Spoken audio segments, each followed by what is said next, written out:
Matthew Henry's Commentary on the Whole Bible. 1 Chronicles 5. This chapter gives us some account of the 2 tribes and a half that were seated on the other side Jordan. 1. Of Reuben, verses 1 to 10. 2. Of Gad, verses 11 to 17. 3. Of the half-tribe of Manasseh, verses 23 and 24. 4. Concerning all 3 acting in conjunction we are told, 1. How they conquered the Hagarites, verses 18 to 22. 2. How they were, at length, themselves conquered, and made captives, by the king of Assyria, because they had forsaken God, verses 25 and 26. Genealogies, 715 BC. 1. Now the sons of Reuben the firstborn of Israel, for he was the firstborn, but, forasmuch as he defiled his father's bed, his birthright was given unto the sons of Joseph the son of Israel, and the genealogy is not to be reckoned after the birthright. 2. For Judah prevailed above his brethren, and of him came the chief ruler, but the birthright was Joseph's. 3. The sons, I say, of Reuben the firstborn of Israel were, Hanok, and Pallu, Hezron, and Carmi. For the sons of Joel, Shemaiah his son, Gog his son, Shimei his son, 5. Micah his son, Reah his son, Baal his son, 6. Bera his son, whom Tilgath-Pilneser king of Assyria carried away captive, he was prince of the Reubenites. 7. And his brethren by their families, when the genealogy of their generations was reckoned, were the chief Jeiel, and Zechariah, 8. And Bela the son of Azaz, the son of Shema, the son of Joel, who dwelt in Aroer, even unto Nebo and Balmeon, 9. And eastward he inhabited unto the entering in of the wilderness from the river Euphrates, because their cattle were multiplied in the land of Gilead. 10. And in the days of Saul they made war with the Hagarites, who fell by their hand, and they dwelt in their tents throughout all the east land of Gilead. 11. And the children of Gad dwelt over against them, in the land of Bashan unto Salcah, 12. Joel the chief, and Shopham the next, and Jonai, and Shaphat in Bashan. 13. And their brethren of the house of their fathers were, Michael, and Meshullam, and Sheba, and Jorai, and Jachin, and Ziah, and Heber, 7.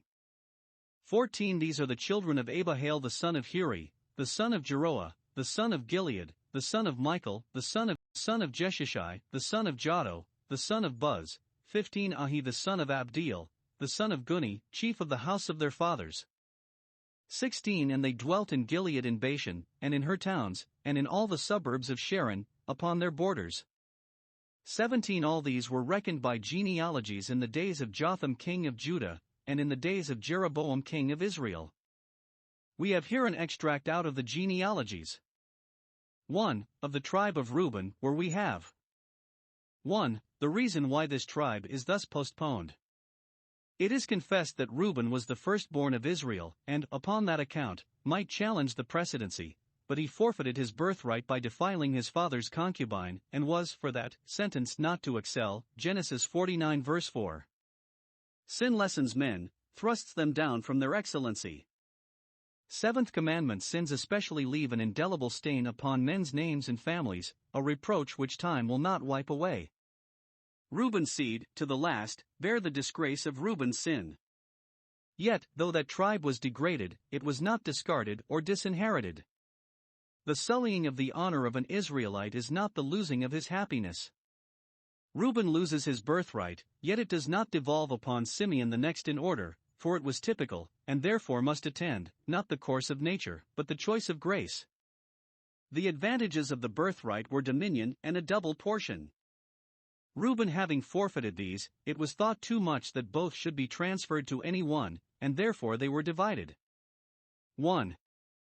Joseph had the double portion, for 2 tribes descended from him, Ephraim and Manasseh, each of whom had a child's part, for so Jacob by faith blessed them. Hebrews 11 verse 21, Genesis 48 verses 15 and 22, and each of those tribes was as considerable, and made as good a figure, as any one of the 12, except Judah. But 2. Judah had the dominion, on him the dying patriarch entailed the scepter. Genesis 49 verse 10. Of him came the chief ruler, David first, and, in the fullness of time, Messiah the prince. Micah 5 verse 2. This honor was secured to Judah, though the birthright was Joseph's, and having this, he needed not envy Joseph the double portion. 2. The genealogy of the princes of this tribe, the chief family of it, many, no doubt, being omitted, to Bera, who was head of this clan when the king of Assyria carried them captive, verses 4-6.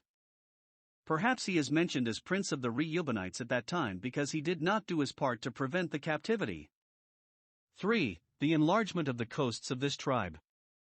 They increasing, and their cattle being multiplied, they crowded out their neighbors the Hagarites, and extended their conquests, though not to the river Euphrates, yet to the wilderness which abutted upon that river, verses 9-10. Thus God did for his people as he promised them. He cast out the enemy from before them by little and little, and gave them their land as they had occasion for it, Exodus 23 verse 30. 2. Of the tribe of Gad. Some great families of that tribe are here named, verse 12, 7 that were the children of Abihail, whose pedigree is carried upwards from the son to the father, verses 14 and 15, as that verses 4 and 5, is brought downwards from father to son. These genealogies were perfected in the days of Jotham king of Judah, but were begun some years before, in the reign of Jeroboam II, king of Israel. What particular reason there was for taking these accounts then does not appear, but it was just before they were carried away captive by the Assyrians, as appears 2 Kings 15 verses 29 and 31.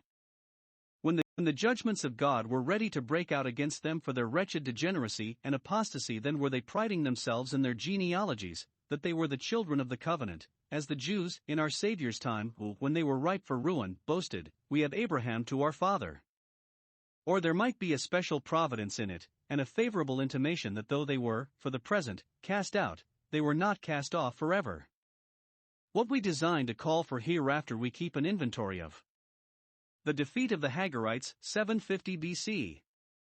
18 The sons of Reuben, and the Gadites, and half the tribe of Manasseh, of valiant men, men able to bear buckler and sword, and to shoot with bow, and skillful in war, were 40,703 that went out to the war. 19 And they made war with the Hagarites with Jetur, and Nephish, and Nodab. 20 And they were helped against them, and the Hagarites were delivered into their hand, and all that were with them, for they cried to God in the battle, and he was entreated of them, because they put their trust in him. 21 And they took away their cattle, of their camels 50,000, and of sheep 250,000, and of asses 2,000, and of men 100,000. 22 For there fell down many slain, because the war was of God. And they dwelt in their steads until the captivity.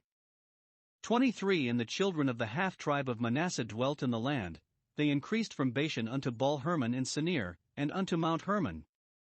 24 And these were the heads of the house of their fathers, even Epher and Ishi and Eliel, and Azriel, and Jeremiah, and Hodaviah, and Jadiel, mighty men of valor, famous men, and heads of the house of their fathers. 25 And they transgressed against the God of their fathers, and went a-whoring after the gods of the people of the land, whom God destroyed before them. 26 And the God of Israel stirred up the spirit of Pul king of Assyria, and the spirit of Tilgath-Pilneser king of Assyria, and he carried them away, even the Reubenites, and the Gadites, and the half-tribe of Manasseh, and brought them unto Hala, and Habor, and Hara, and to the river Gozan, unto this day. The heads of the half-tribe of Manasseh, that were seated on the other side Jordan, are named here, verses 23 and 24. Their lot, at first, was Bashan only, but afterwards they increased so much in wealth and power that they spread far north, even unto Hermon. 2 things only are here recorded concerning these tribes on the other side Jordan, in which they were all concerned. They all shared. 1. In a glorious victory over the Hagarites, so the Ishmaelites were now called, to remind them that they were the sons of the bondwoman, that was cast out. We are not told when this victory was obtained, whether it be the same with that of the Reubenites, which is said verse 10 to be in the days of Saul, or whether that success of one of these tribes animated and excited the other two to join with them in another expedition, is not certain. It seems though in Saul's time the common interests of the kingdom were weak and low, some of the tribes that acted separately did well for themselves. We are here told. 1. What a brave army these frontier tribes brought into the field against the Hagarites, 44,000 men and upwards, all strong and brave and skillful in war, so many effective men, that knew how to manage their weapons, verse 18. How much more considerable might Israel have been than they were in the time of the judges if all the tribes had acted in conjunction? 2. What course they took to engage God for them. They cried to God, and put their trust in Him, verse 20. Now, they acted as Israelites indeed. 1. As the seed of believing Abraham, they put their trust in God. Though they had a powerful army, they relied not on that, but on the divine power. They depended on the commission they had from God to wage war with their neighbors for the enlarging of their coasts, if there was occasion, even with those that were very far off, besides the devoted nations. See Deuteronomy 20 verse 15. They depended on God's providence to give them success. 2. As the seed of praying Jacob, they cried unto God, especially in the battle, when perhaps, at first, they were in danger of being overpowered. See the like done, 2 Chronicles 13 verse 14. In distress, God expects we should cry to Him. He distrains upon us for this tribute, this rent. In our spiritual conflicts, we must look up to heaven for strength, and it is the believing prayer that will be the prevailing prayer. 3. We are told what success they had. God was entreated of them, though need drove them to Him. So ready is He to hear and answer prayer. They were helped against their enemies, for God never yet failed any that trusted in Him. And then they routed the enemy's army, though far superior in number to theirs, slew many, verse 22, took 100,000 prisoners, enriched themselves greatly with the spoil, and settled themselves in their country, verses 21 and 22, and all this because the war was of God, undertaken in His fear and carried on in a dependence upon Him. If the battle be the Lord's, there is reason to hope it will be successful. Then we may expect to prosper in any enterprise, and then only, when we take God along with us. 2. They shared, at length, in an inglorious captivity. Had they kept close to God and their duty, they would have continued to enjoy both their ancient lot and their new conquests, but they transgressed against the God of their fathers, verse 25. They lay upon the borders and conversed most with the neighboring nations, by which means they learned their idolatrous usages and transmitted the infection to the other tribes, for this God had a controversy with them. He was a husband to them, and no marvel that His jealousy burnt like fire when they went a-whoring after other gods. Justly is a bill of divorce given to the adulteress. God stirred up the spirit of the kings of Assyria, first one and then another, against them, served His own purposes by the designs of those ambitious monarchs, employed them to chastise these revolters first, and, when that humbled them not, then wholly to root them out, verse 26.